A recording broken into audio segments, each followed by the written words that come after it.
What's up, everybody, and welcome to the Super Bowl 56 Fantasy Flex podcast presented by Prize Picks. On this episode, we will go over the DFS showdown slate for Rams Bengals. I am your host, Chris Raybon, joined as always by my dude, Sean Koerner. Sean, we're both out here in LA. It's Super Bowl week. This is it.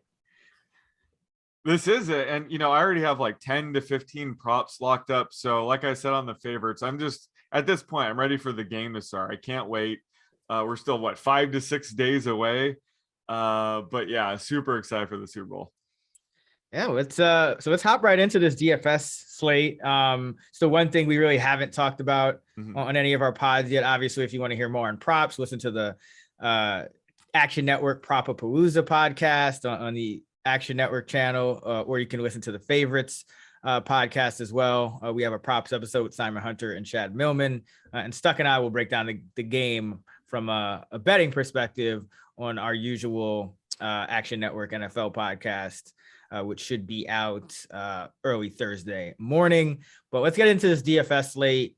We'll kind of go position by position and then talk some kind of lineup strategy or stacking and things like that. But we have Stafford, Joe Burrow. Stafford's $200 more on DK. As far as the quarterbacks, which one do you think is the better value? Yeah, they're priced appropriately. I have Stafford, for one more projected point over Joe Burrow. So I think, Stafford's probably the better play. I also think people are underestimating the chances of the Rams having a trailing game script. As the Rams are -4, -4.5. I love the Bengals here. I'm only projecting them closer to like -2.5, -3. So I think Stafford could get into a negative game script and, have a big game here. So I think you can't go wrong with either quarterback at, 10.8K or 10.6K. These guys seem like, no-brainer plays for a lineup, but you're probably not going to win a GPP just by, playing Stafford and Cooper Kupp. So it's going to be the rest of your lineup where I think, you're going to differentiate yourself. But, both quarterbacks are excellent plays here. We'll get to it, but both running games are kind of struggling. So I think each team is going to have to rely on their quarterback here. Yeah, Stafford comes out a tiny bit better in terms of value in our Fantasy Labs Pro models. And I think that's the way to go.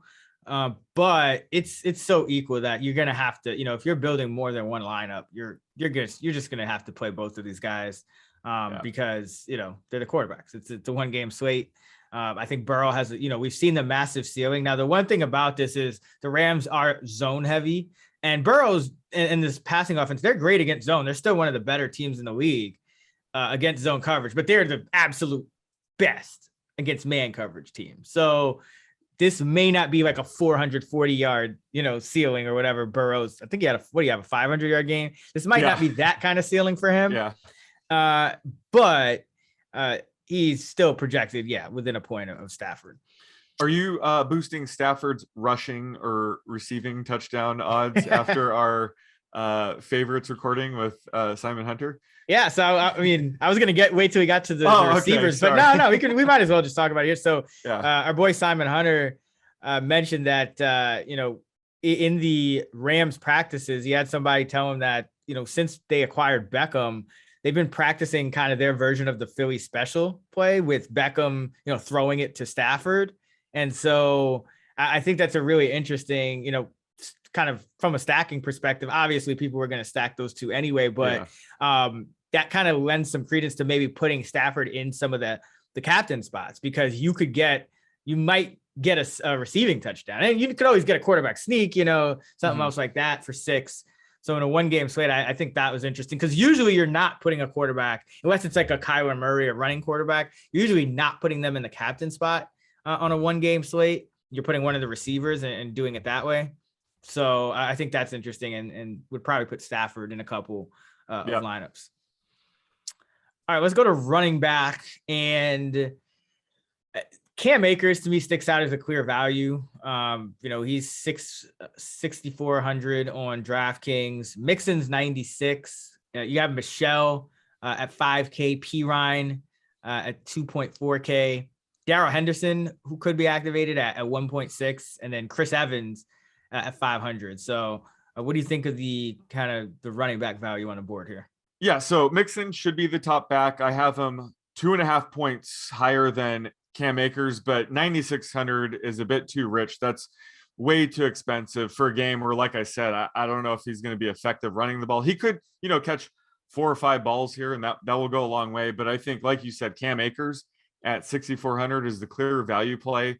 Sony Michel could mix in. He mixed in, for the NFC Championship game because Akers got hurt. So I think Akers should be good to go here. He's the clear value play. I think the only reason you would take a guy like Michel or Pirine is due to, the chances of an in-game injury. We're not going to root for that, obviously, but Mixon or Akers could get banged up early in the game, and, Michel or Pirine could carry the load the rest of the way. That's the only way I think those guys really, hit value. So it's worth taking a flyer for Michel or Pirine, just if you're making 150 different lineups. But I think just the pure value play has to be Cam Akers here.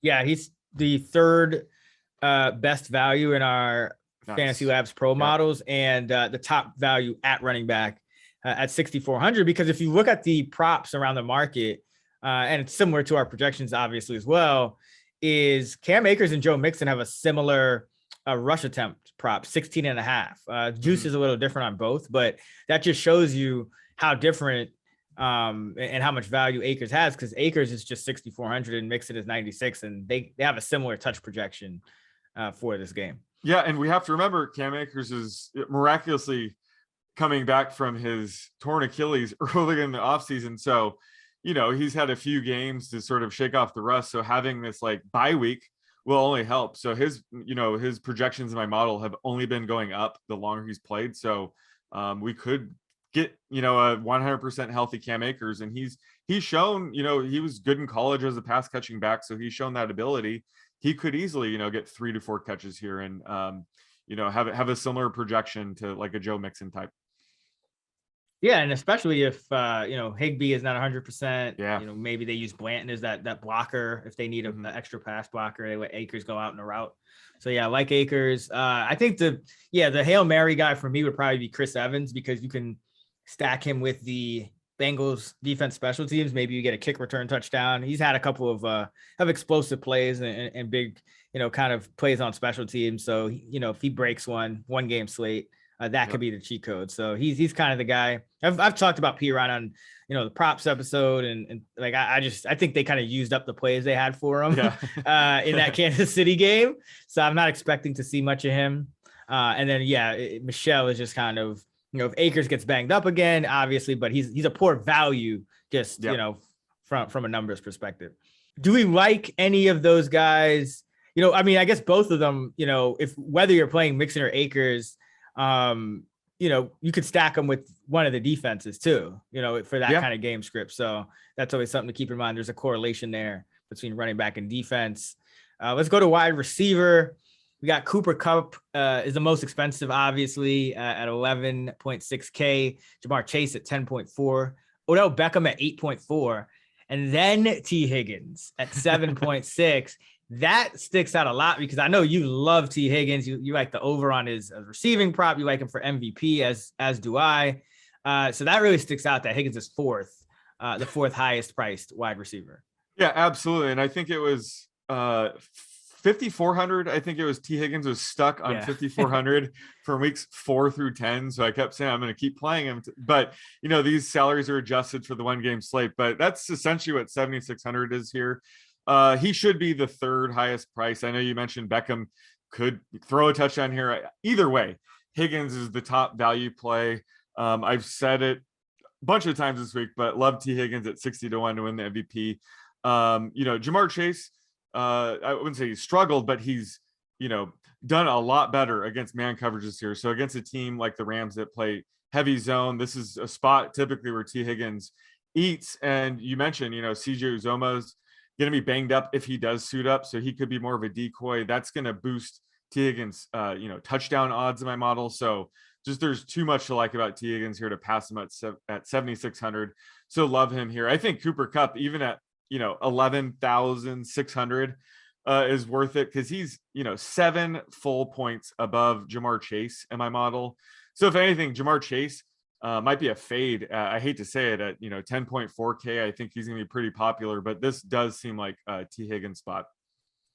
Yeah, Cooper Kupp #1 value in our Fantasy Labs models in the flex spot, not in the captain spot. That it's funny, in the captain spot, like no one's a value; they're all negative. But in the flex spot, obviously. But I think you play Kupp in the captain spot as well, because he's that guy who, even if Stafford doesn't have a big game, Kupp can still have 100 plus yards, and Higgins as well. I mean, we saw Higgins get 40%, over 40% of Burrow's yardage in that championship game against the Chiefs. And that's kind of why we like him for MVP. If Chase and Burrow don't have a big game, but the Bengals still manage to win the game, you looking at Higgins and probably Joe Mixon as the two most likely guys. Yep. If you look at like week 12 against Pittsburgh, they won 41-10. Burrow only threw for 190 with a touchdown, but Higgins had 6 catches for 114 yards and a touchdown. Yeah. I think he could have gotten MVP vote, but it probably would have been Mixon, who had 165 yards and 2 touchdowns. But there has been games this season where the Bengals have won and, Burrow and Chase have struggled, but, Mixon and Higgins sort of carry the load. So that certainly could happen here. Yeah, so that's kind of another, and we could kind of get into that lineup construction. I think that's an interesting one. Is there's going to be so many Burrow Chase stacks. That's kind of Kupp and Stafford are actually our top 2 values in the model. So that's a great stack. Obviously, there'll be a ton of those, but I think, but beyond Kupp and Stafford, people are going to say, okay, Burrow and Chase, and that. Not that that's wrong. That's been the highest upside stack of the year in fantasy. But again, this is a zone defense team. This is not a man team. So you wouldn't necessarily expect that. So I think you get a lot of leverage by fading both of those guys in a good amount of lineups and just going with stacks of, it's not a true stack, but kind of combination of Mixon and Higgins as your 2 Bengals. You could potentially get all of their touchdowns. Or all of the non-Burrow, but all the Bengals touchdowns really. In that situation. So exactly. It's all about leverage. Like, is Burrow and Chase a great stack? Absolutely, it is. But we're trying to get leverage here. If you remember from the Pro Bowl, we were telling you Kyle Juszczyk and the defenses, and look what happened. They all scored touchdowns. So it's all just about getting creative. Again, setting a lineup that sort of tells the story for the game. Each lineup should be correlated with itself. So I wouldn't fault you if you had Burrow Chase stacks, but I think the way to kind of get an edge on the field is to sort of mix it up, and Higgins and guys like that is certainly the way to do that.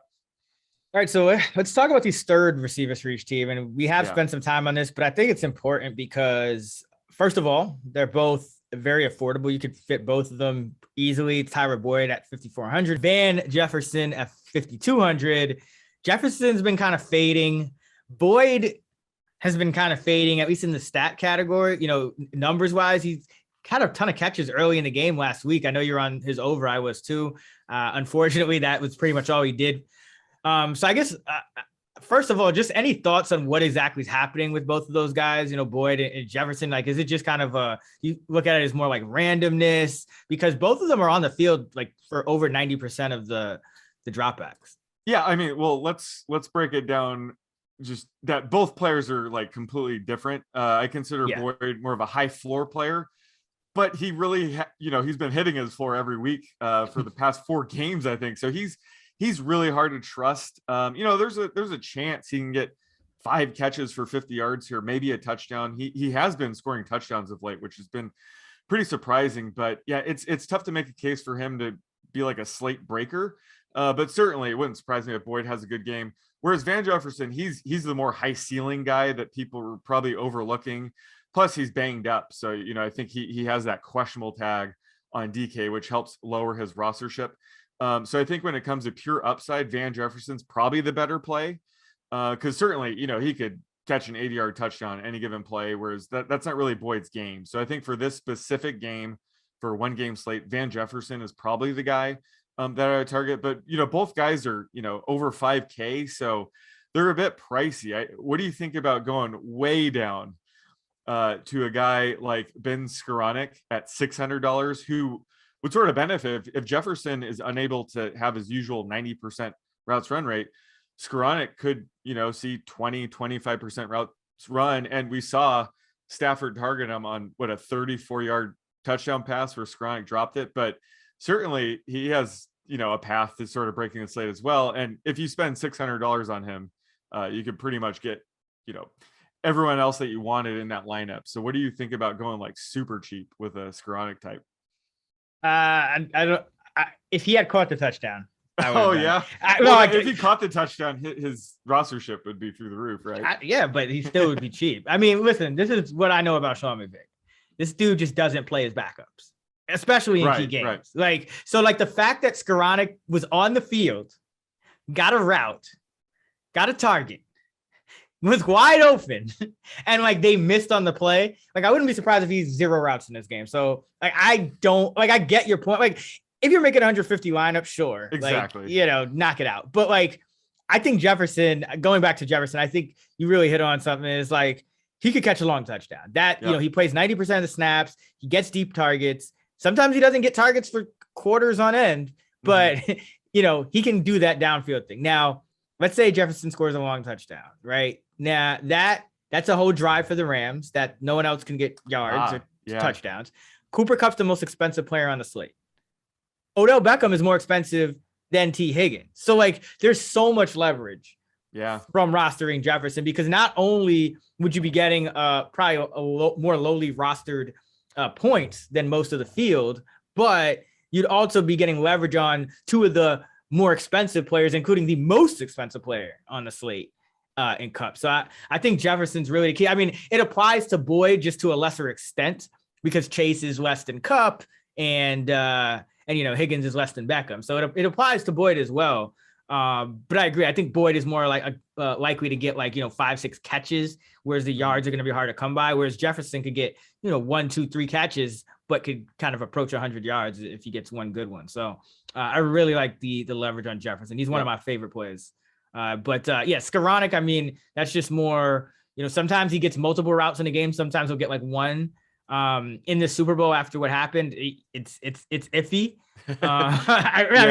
Just knowing McVay, I mean, you look at, you do the routes projection just like I do. And you know how you have to kind of go in sometimes if a guy doesn't get a target and manually enter his routes. It's like the Rams is usually nobody. Like it's like the guys who play and that's it. So I maybe Trent Taylor, because the interesting thing about him was, number one, he's going to return punts. But number two, he was the one that caught that 2-point conversion. So that means they have goal line, red zone plays for him.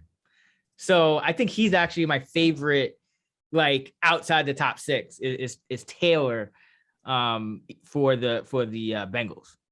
Definitely makes sense. And I wonder if Skoranek's his routes run bumped up. It looked like Jefferson did play his typical, but maybe the Higbee injury did, force them to maybe run more 4 wide receivers. I'll have to dig into it, but I think that's what it was. It might have been the Higbee injury. It was because Blanton played a lot of snaps, but they also did use some extra 4 wide, and because remember they were in a trailing game script. So, if they go into a trailing game script and Higbee for some reason isn't active, then I was like, if Higbee's inactive, I'd say Skoranek is a much better play. But it looks like Higbee's going to play. So being said, it's like a true Hail Mary dart throw. I'd prefer Evans. Your other options, just because it's a 1-game slate, so we should cover every option. Your other options, Brandon Powell, who returns kicks.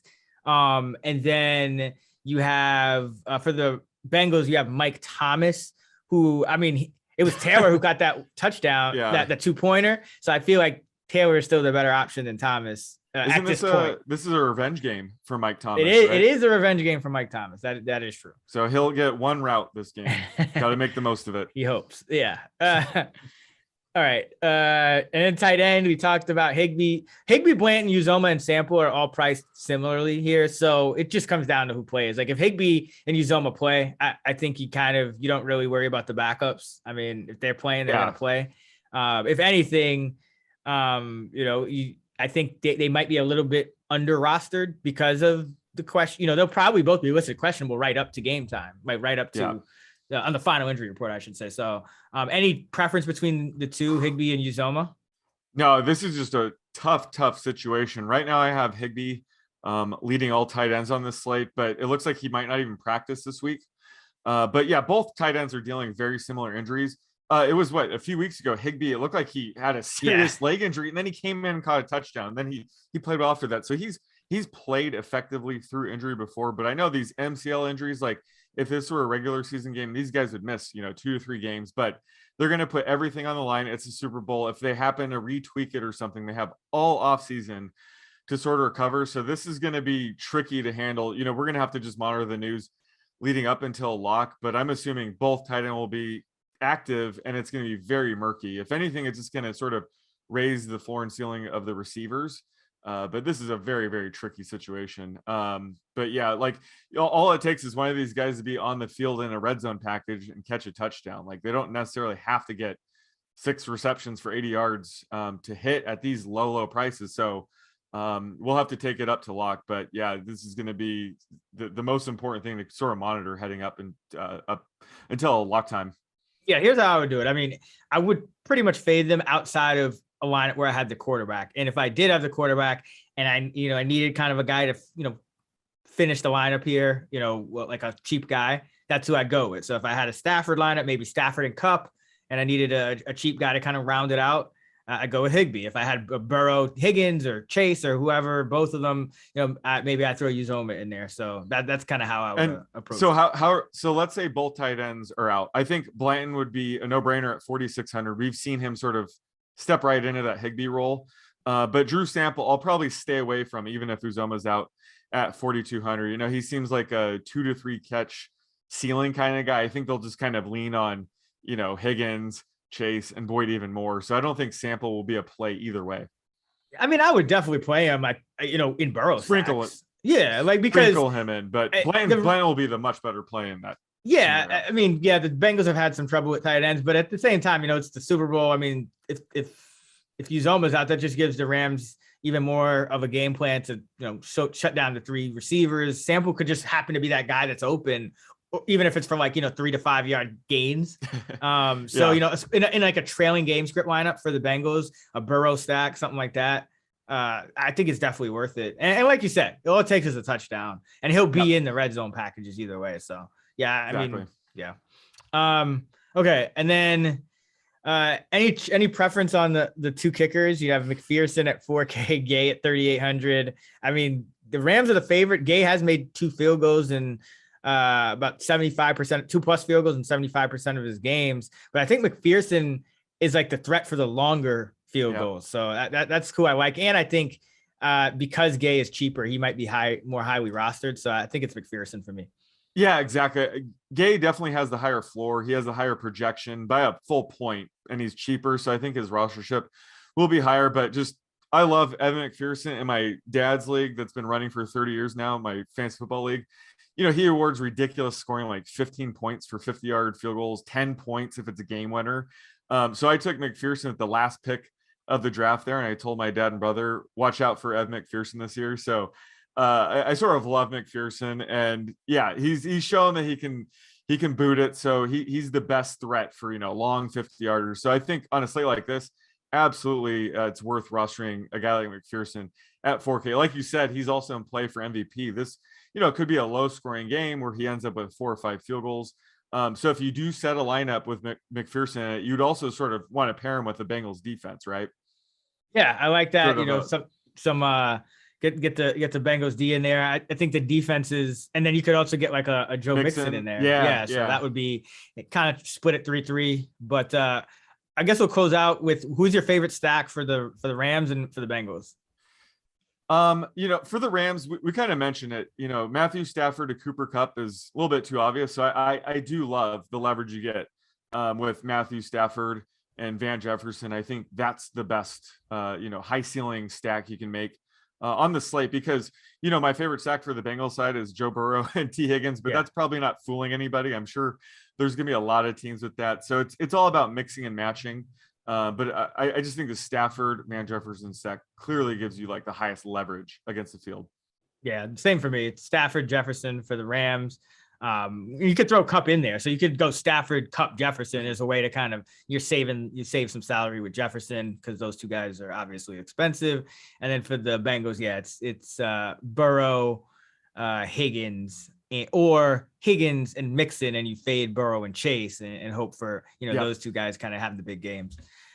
All right, that is going to wrap it up for the Fantasy Flex main slate podcast presented by Prize Picks. Be sure to leave us a 5-star rating and review on Apple and or Spotify. You can find Sean on Twitter at @the_oddsmaker. You can find me on Twitter at Chris Raybon, and you can find us at those same handles in the free award-winning Action Network app, where you can track all of your bets or follow ours. Be sure to check out actionnetwork.com for all of our Super Bowl content and fantasylabs.com for all of our Super Bowl DFS content. Until next time, let's get this shmoney.